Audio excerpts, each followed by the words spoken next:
Okay, and in Saudi Arabia, they actually have beauty pageants for camels. Wallahi. In certain parts of Saudi Arabia, they have beauty pageants for camels. The better your camel looks, the more money that you will get for the camel.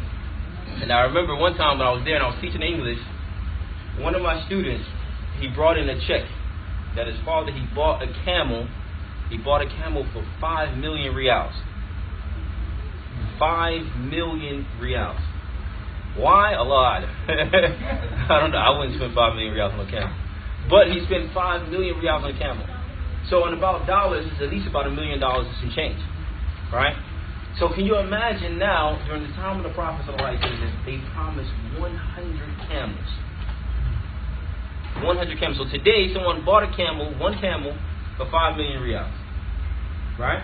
So now, back then, obviously, camels with food, milk, travel, everything.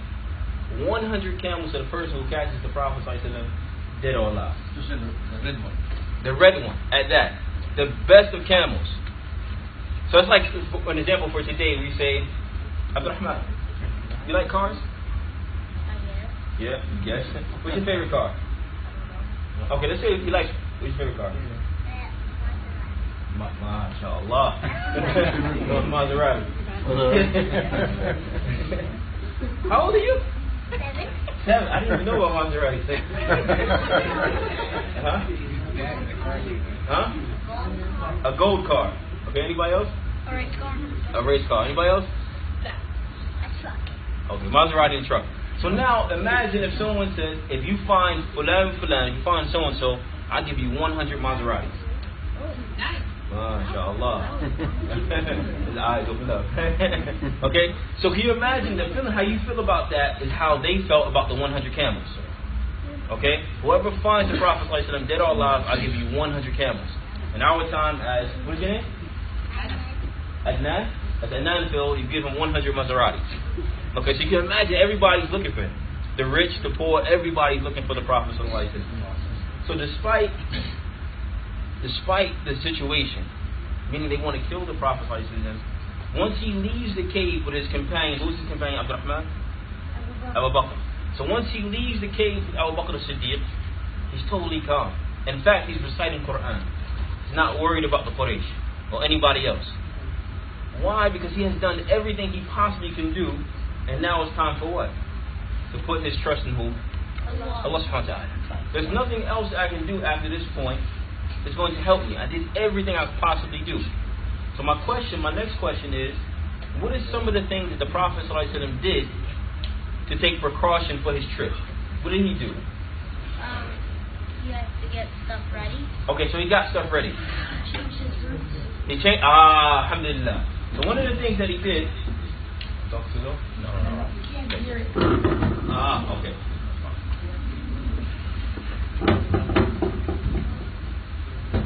Okay. So. Okay. So one of the things. What's your name, Sheikh? Muhammad, mashallah. Okay, so now one of the things that the Prophet ﷺ did is that he changed the rules.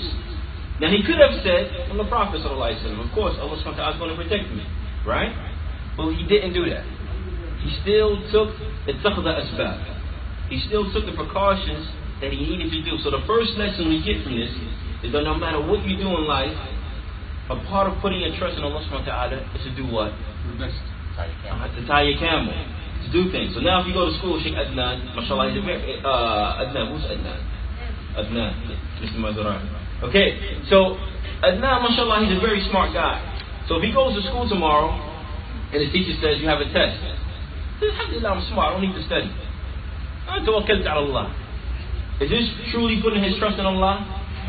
No. Because he didn't do what? He didn't study. He didn't do what he's supposed to do.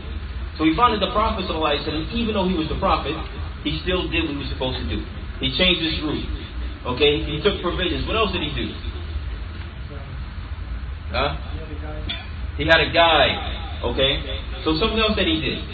What else did he do? As part of his proof and his tawakkul on Allah subhanahu wa ta'ala. He had scouts. Well, he had a guide.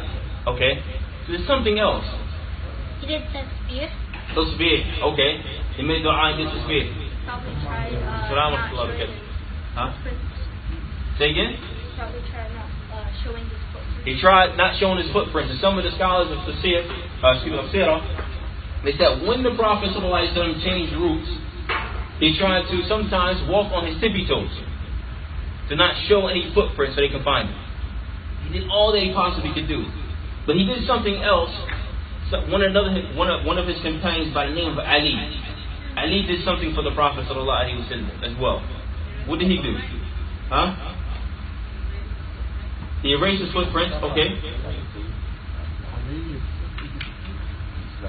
Didn't he sleep in his bed? Alhamdulillah. He slept in the bed of the Prophet ﷺ. Why did he do that? Because he liked it, or what? It had a big bed. Because they were planning to attack him when he goes to sleep, so he slept in there to make sure he's safe. Okay. Is that the reason? Yes, and also what happened was they fell asleep, so he could escape. He fell asleep so he escaped. MashaAllah, no ikhtilaf. Okay. So now also we find that Ali radiallahu ta'ala anhu, he slept in the bed of the Prophet ﷺ. So he took all that he could possibly do to show his true trust in Allah subhanahu wa ta'ala. And it's a lesson, as Allah subhanahu wa ta'ala mentions, لَقَدْ كَانَ لَكُمْ فِي رَسُولِ اللَّهِ أُسْوَةٌ حَسَنَةٌ. You have the best examples of Sayyidina Muhammad sallallahu alayhi wa sallam. And from the examples is that what he does everything he could possibly do, and then do what? And then put his trust in Allah subhanahu wa ta'ala. Okay, so now we have Abu Bakr as-Siddiq and the Prophet sallallahu alayhi wa sallam. They're coming out of the cave. What was the name of the cave?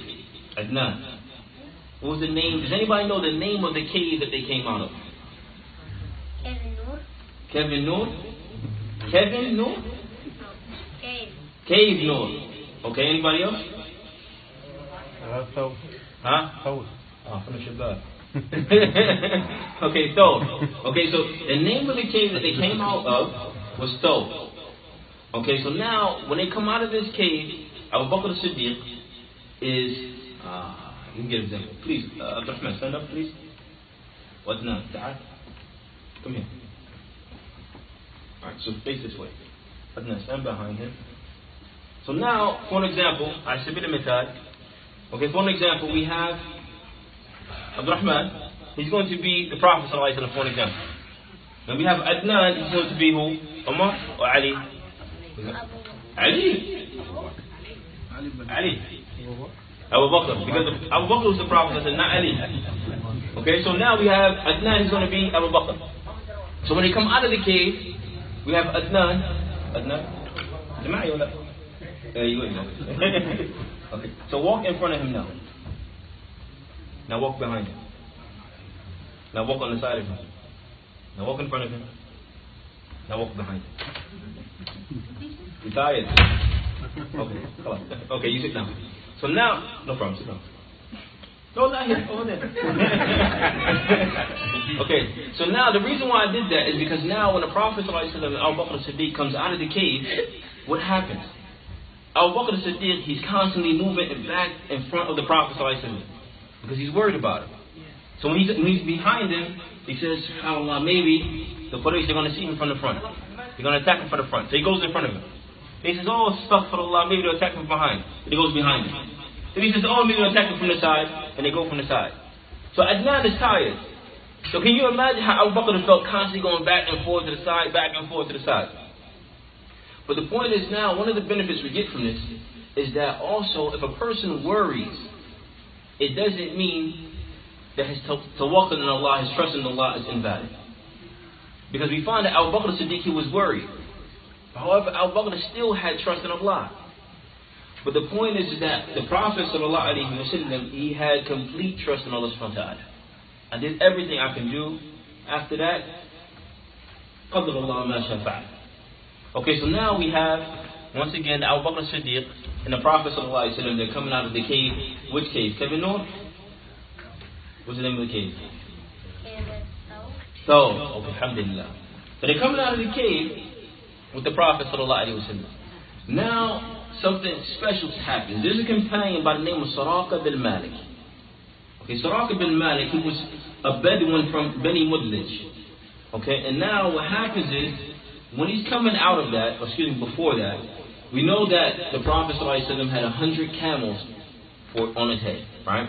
And Abu Bakr Siddiq. So now all of the people of Mecca, they're looking for him. The rich, the poor, everybody. There was a companion by the name, at the time he wasn't a Muslim yet, but his name was Suraqa bin Malik. It's a beautiful story, inshallah. Okay? So what happens is that during the gathering place in Mecca, Suraqa bin Malik, he's sitting with his people. And so somebody comes and they say, "Ya Suraqa, I think I have seen Muhammad sallallahu alaihi wasallam and Abu Bakr as-Siddiq." Okay? But they're in this area. So Suraqa, he says, "La, you didn't see them. Ra'ayta fulan min fulan. You saw so and so." So now my question to you guys is, why would Suraqa say that no, you didn't see him, you saw so and so and so and so? He didn't want nobody else. He wanted the 100 Maseratis, right? He didn't want nobody else to get it. I want the prize for myself. So now he says, you didn't see him, you saw so and so and so and so. And then so Suraqa, what he does is he sits there for 1 hour until everybody forgets about it. And then after everybody forgets about it, he leaves and he goes and prepares his horse. And he starts to run and try to find the Prophet sallallahu alaihi wasallam, because he wants the 100 camels. But now when he finally sees the Prophet sallallahu alaihi wasallam from a distance, something happens. Something amazing happens. Now, Suraqa was known from the best of horsemen. He used to ride real fast. And what happened was the horse of Suraqa, it began to sink inside of the sand. Right? Oh, wow. Right? So it started to sink inside of the sand. And Suraqa fell off the horse. So once he fell off the first time, he didn't think any of it, because he's thinking about the 100 camels. Right, Abna? The Maseratis. He's thinking about the 100 camels. So now when he gets off the horse, he starts to draw what they call azlam, lots. Or as the youth, any, mini, money, money. Right? So now he draws these lots because he wants to know, should I go after this man or should I not? This is something strange. That I just fell off my horse fell inside the sand. This is something strange. So now he starts to draw lots, and he has two. Either I will go find the Prophet, or I will not. So what happens is that he finally draws the lots, and what happens is that he finds the lot that says, do not follow the Prophet sallallahu alaihi wasallam. And what happened during the time of the Quraysh, they will always do this. Or as the youth do today, any, mini, money, mo, should I do it or should I not? This was like the kuffar version of istikhara. Right? So what they would do is they would draw these lots, but then he found out he shouldn't follow the Prophet sallallahu alaihi wasallam, but his greed overtook him. So another benefit we get from this is that sometimes even greed will make you not be rational. You don't think straight, because you always want something. Okay? So after that, he finds that he should not follow the Prophet sallallahu alaihi wasallam, but he does it anyway. So he does it again. And the horse throws him off again. Then he starts saying, wait a minute. I don't know if I should do this or not. Okay? So after the horse throws him off again, he chases him a third time, and the horse throws him off a third time. After this, he finally comes to the conclusion that this is a prophet. I cannot touch him. Okay? And then now, after this, he finally calls out, Ya Muhammad. Ya Muhammad and Ya Umar or Ya Abu Bakr? You sure? Positive. Okay. So he says, Ya Muhammad or Ya Abu Bakr. I just want to speak to you. I don't want to harm you. I just want to speak to you. Okay? And now, what happens after this is that he says, I just want to speak to you because I'm sure now that your affair is going to reach. You are a true prophet. So the Prophet he offers the Prophet and Abu Bakr something to eat and something to drink. I'll give you something to eat, whatever you want to drink. The Prophet he says, no, I'm okay. He said, what can I do for you? Because now he's convinced this is a Prophet I want to do something for you. Okay, so he says, just cover my tracks. That's all I want you to do. And now Suraqa, the Prophet tells Suraqa something amazing. He says, كيف بك يا سراقة إذا لبست السراوي كسرى. Okay? He says, how would you feel if one day you wear the jewelry of Kisra? Now, it might not mean a lot to us today, but I want you to think about something. If you think about the ancient times, royalty, they wore so much gold, a lot of gold around their necks, diamonds, everything, rubies. So you're telling a very poor man that how would you feel one day if you wore the bracelets of Kisra? So Suraqa, he couldn't even believe it. He said, Kisra bin Hormuz. So it's like me telling you guys, how would you feel if one day you will wear the clothes of King such and such? Or you will be invited to the White House, or something like that. I can't even fathom that. So this is how Suraqa he felt. Okay? That I will wear the bracelet and the jewelry of such and such, of the king so and so. So the Prophet ﷺ, he didn't answer him. He continued in the path. One of the beautiful things about this is that later on, and we're going to come back to the beginning, but later on, when the second Khalifa of the Muslims, who was the second Khalifa? After the death of the Prophet, there was one leader and then there was another one.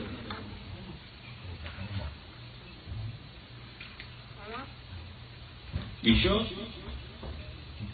Okay, anybody else? Who was the second leader of the Muslims after the death of the Prophet ﷺ? Umar. Anybody else? Abu Bakr. The second leader after the death of the Prophet ﷺ. Ali. Umar. Second Khalifa or second? اختلف علماء. عمر أبو بكر. Second Khalifa. أمير المؤمنين. Second Khalifa. Second Khalifa. Umar. Everybody sure? Yeah. Al-Faruq. Abu Bakr. Abu Bakr the first. No, okay. We misunderstood, it's that after the Prophet. Okay, so you have the Prophet ﷺ. Abu Bakr. فقد مات, he died. There's 4 leaders after the death of the Prophet ﷺ. You have Abu Bakr, Umar, Uthman, Ali. You sure? So this, okay. Yeah. You have one, who's the first one? Abu Bakr. Abu Bakr. The second one? Umar. Huh? Umar. Uthman. Uthman's the second one. Umar. There's no wrong answer. Well, there is a wrong answer, but there's no wrong answer. Okay? There was somebody who, I think, governed for about one night before Abu Bakr. There was a government one night before Abu Bakr. From the Ansar, you talking about? I'm not sure, but there was a Khalifa for 1 or 2 days. 1 or 2 days. Okay, so just to clarify, there's a difference between a prophet and a Khalifa. Right.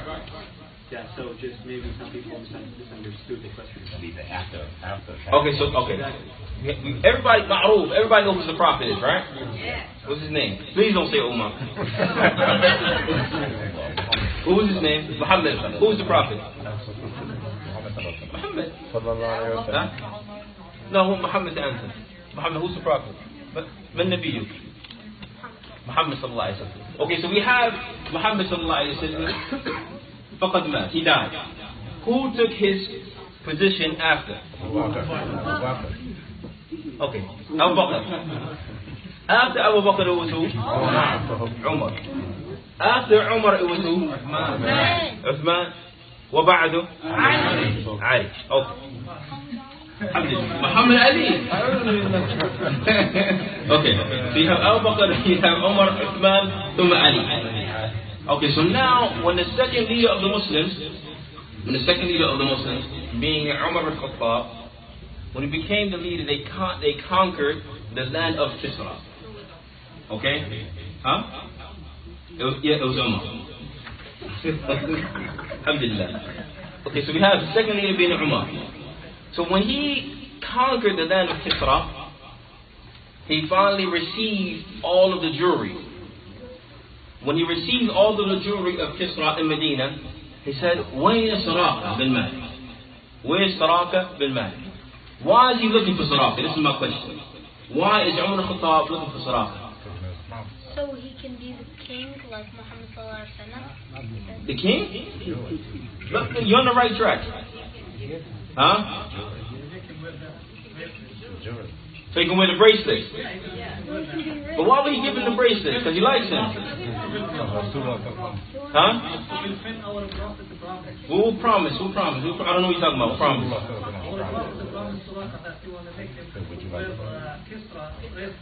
The bracelet.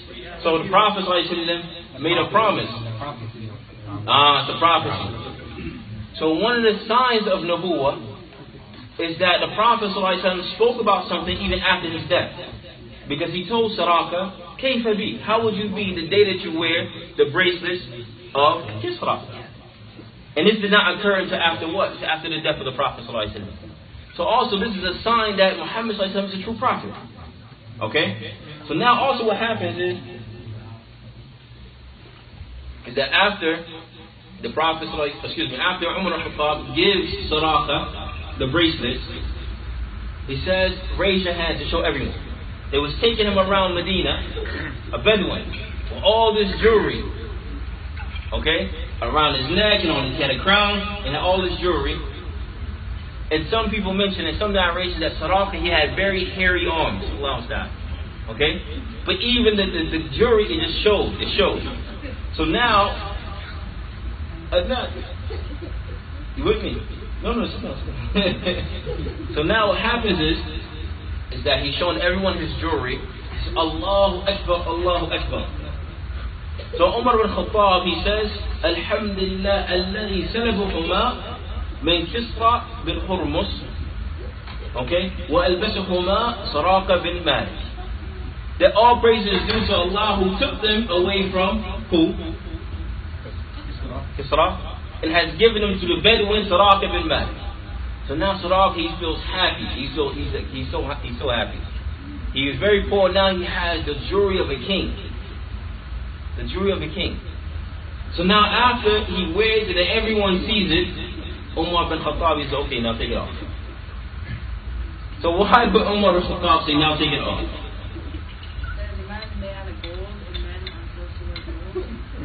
طيب ما شاء الله عالم. Okay.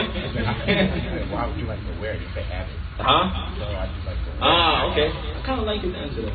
Because he didn't want you to speak out of himself. MashaAllah. He didn't want the kibr to go on his heart. Muhammad. He didn't want him to show off. He didn't want him to show off. Like, He didn't want him to be like ungrateful. he didn't want him to be ungrateful? Yeah, like he has all this like spoils. He's all the spoils. Okay. Anybody else? Why will Umar Khattab say, now take it off? You wore it, now take it off.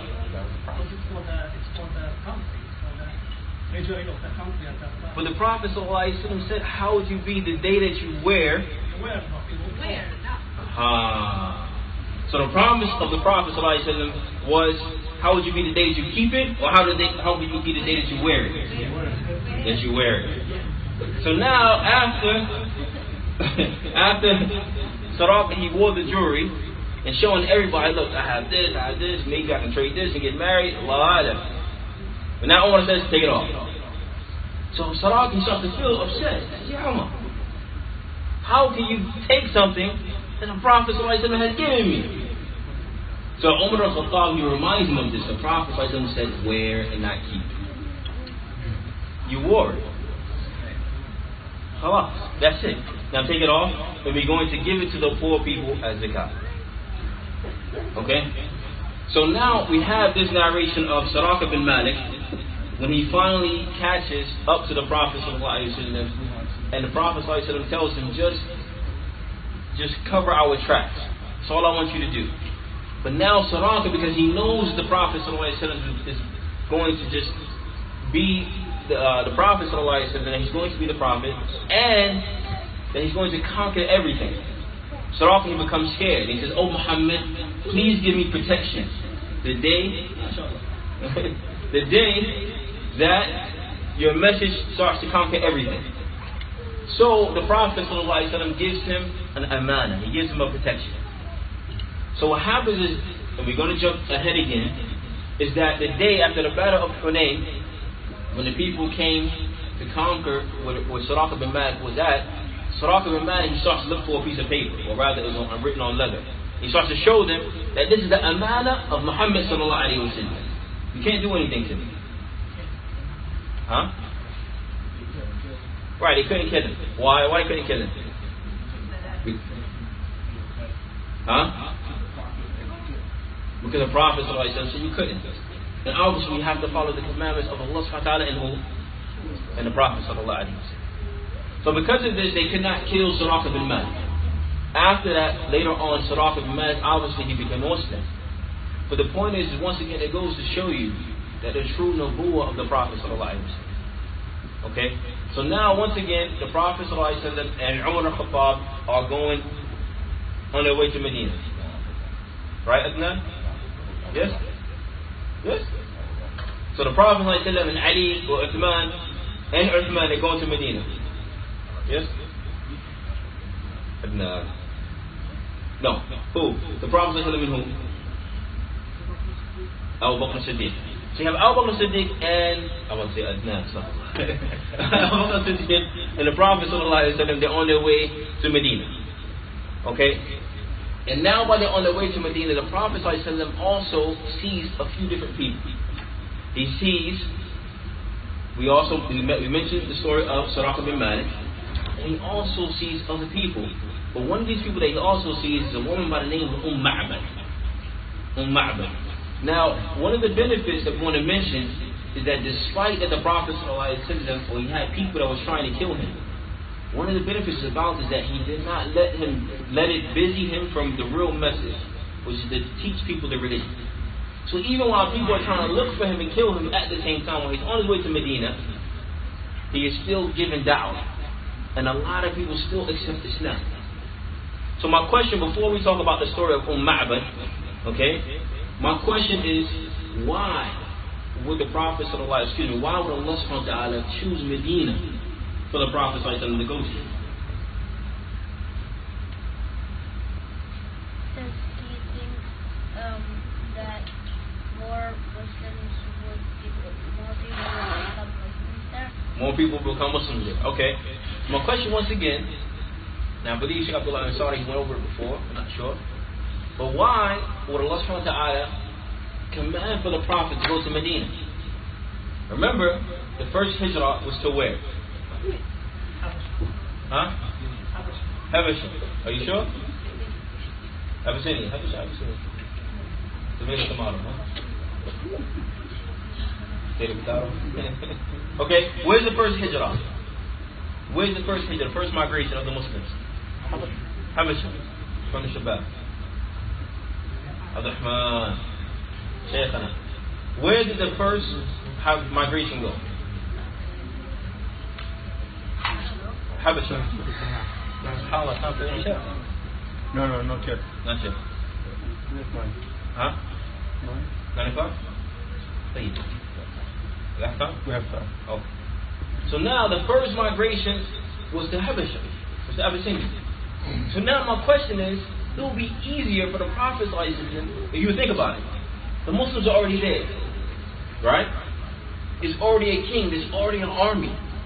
Why now send me to Medina when I can just go to Abyssinia? Some Muslims are already there. Why send me now all the way to Medina and not go to Habasha? It's like it's closer to Mecca. Closer to Mecca? The Habasha is closer to Mecca than Medina? No, Medina is closer. Okay, right. Okay, alhamdulillah. So, okay, what's your name, Sheikh? Abdurrahman, mashallah. Okay, Abdurrahman, he mentions that because it's closer in location. That's closer to Mecca, where the Prophet was born. Okay, so that's one reason. What's another reason? I'm sorry. Because a guy went to the Prophet and told him to come to Medina because like there's a lot of bloodshed and they're like fighting. The pledge. You got it.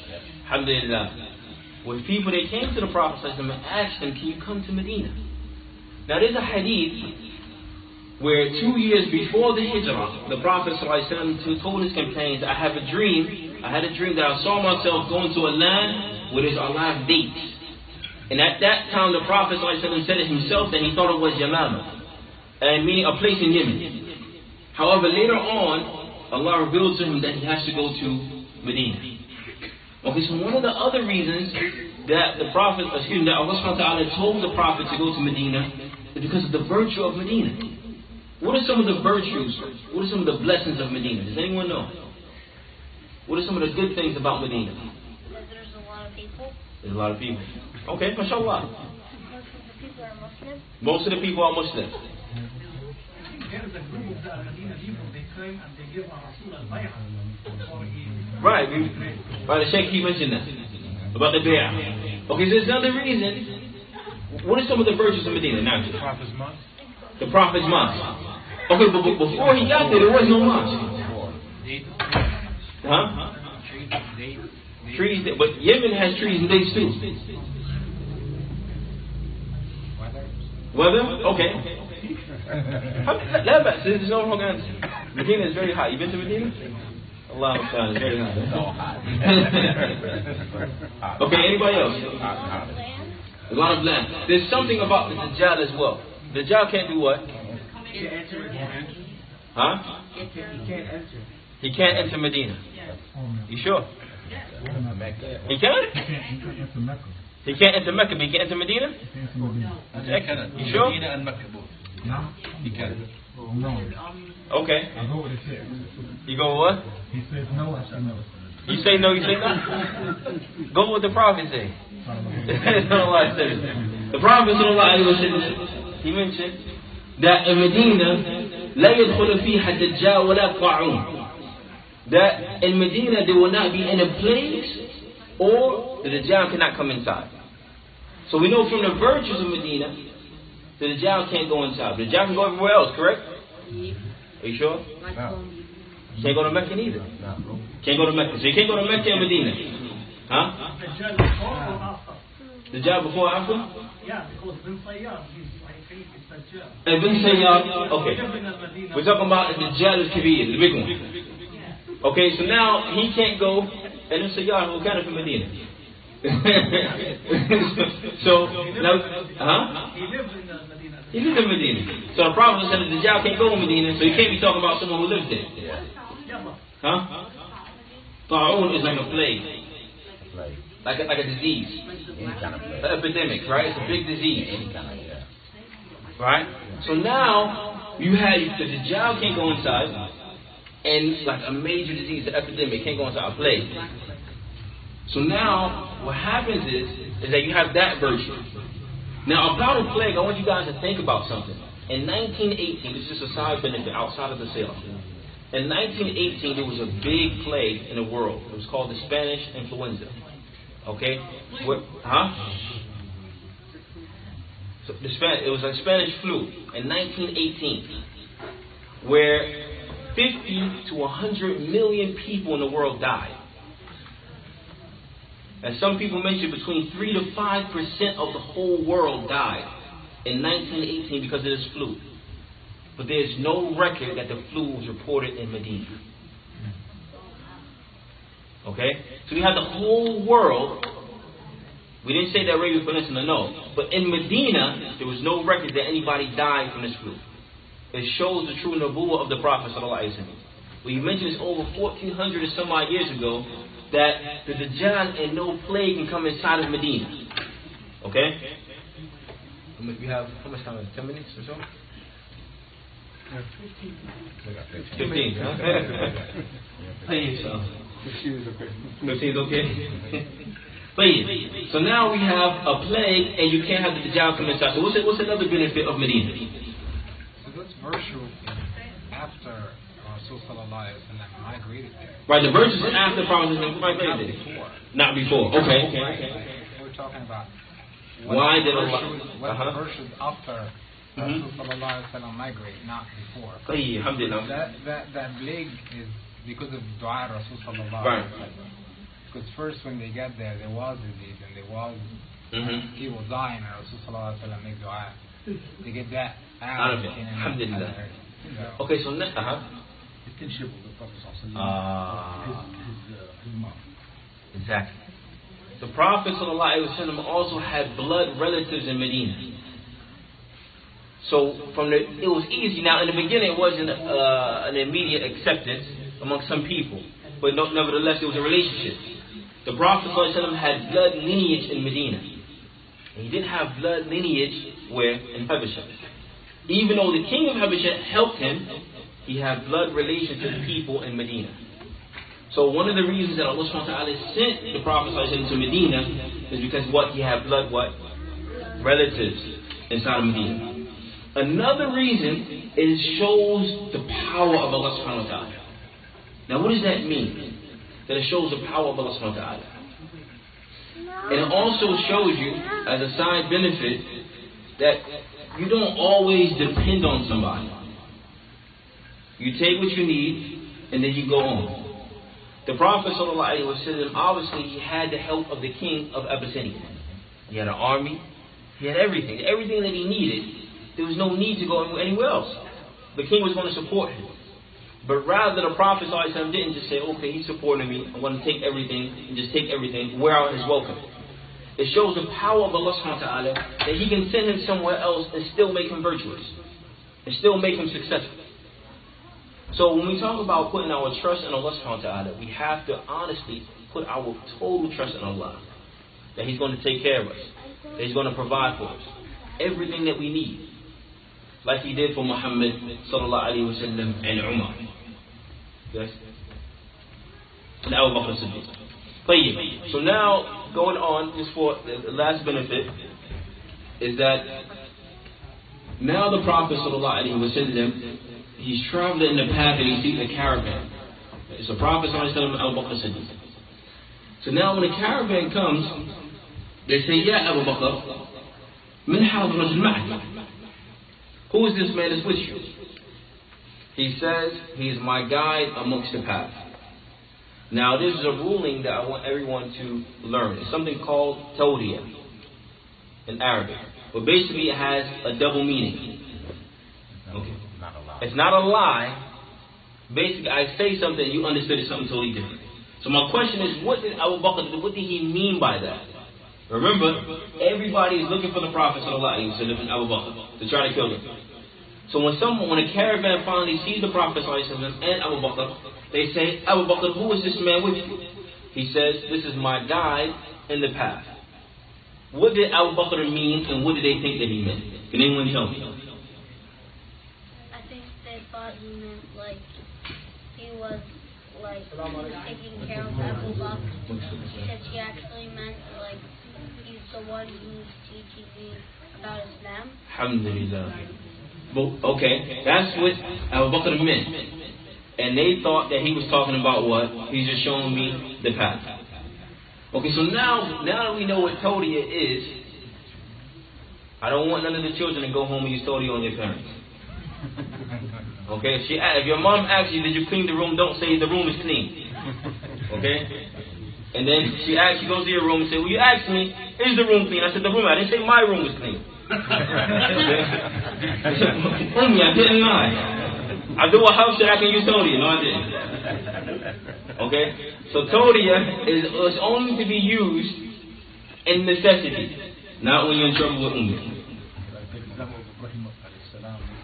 Like the example of Ibrahim with his wife. What was the example, Sheikh?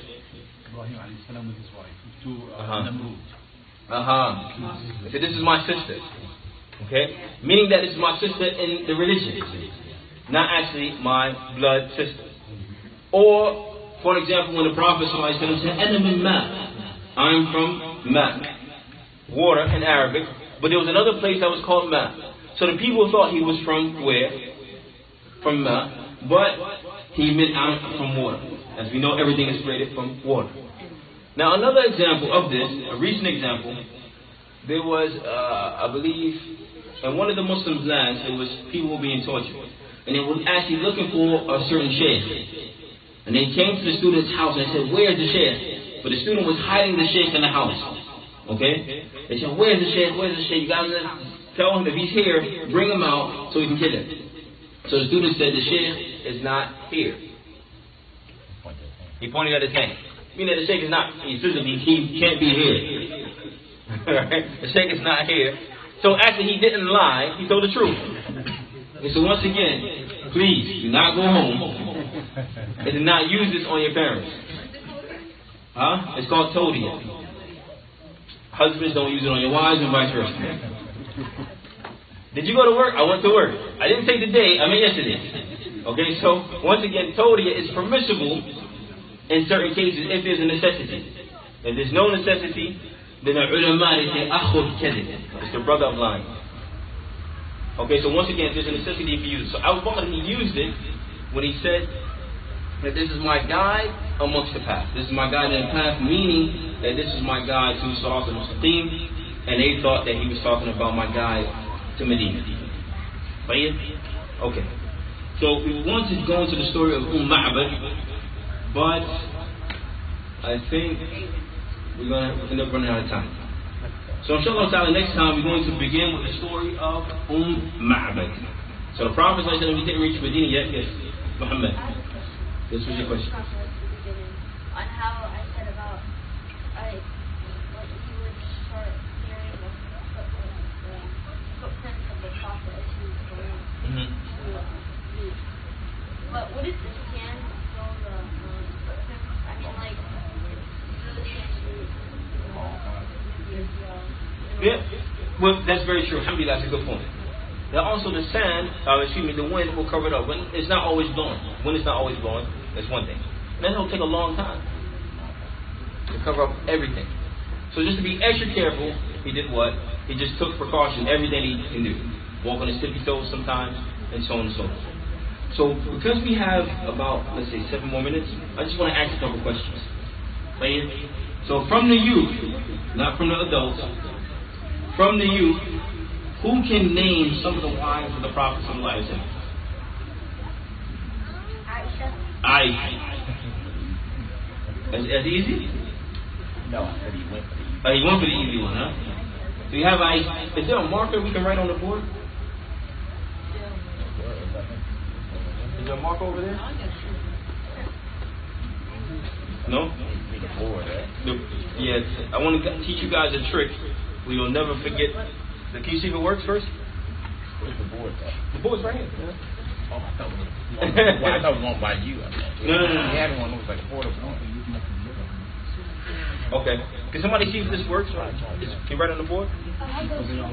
Thank you. I'm going to teach you a trick where you will never forget the names of the Prophet's wives.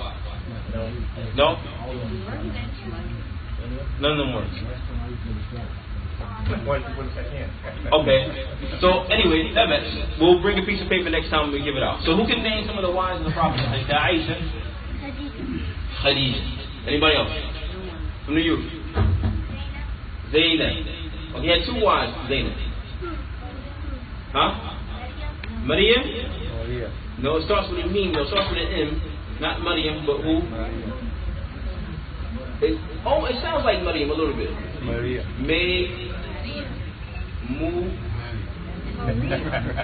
What? Maymuna. Okay, so we have Khadija, we have Aisha, Maymuna, who else? Huh?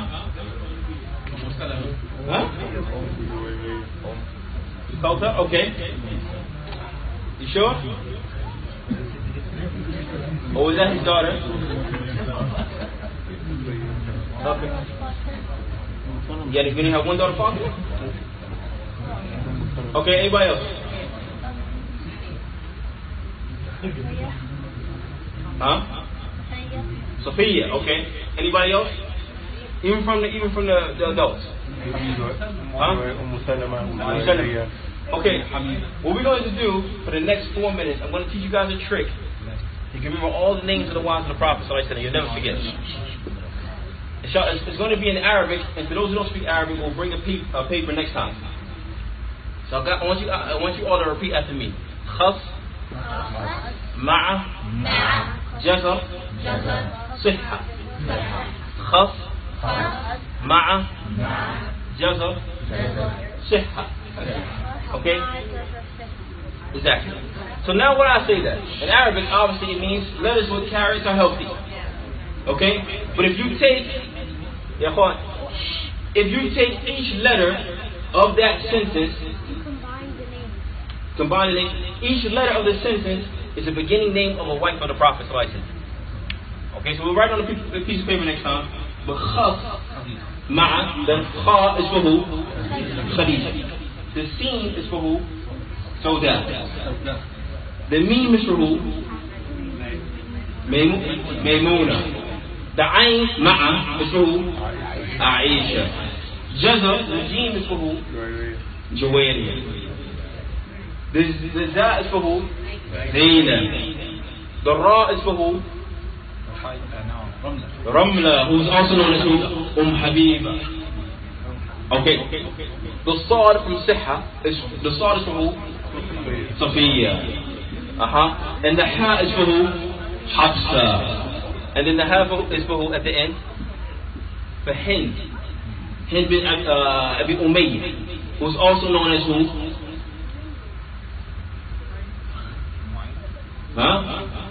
Who's also known as who? Hind. Salama. Her name is also Hind.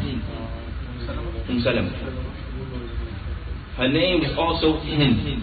So once again, we'll bring it to the next class. But if you memorize Khas, Ma'a, Jazr, Sihha, you'll never forget the names of the wives of the Prophet. Okay? Okay? I don't have no Maseratis, okay? سبحانك وبحمدك أشهد أن لا إله إلا أنت أستغفرك وأتوب إليك.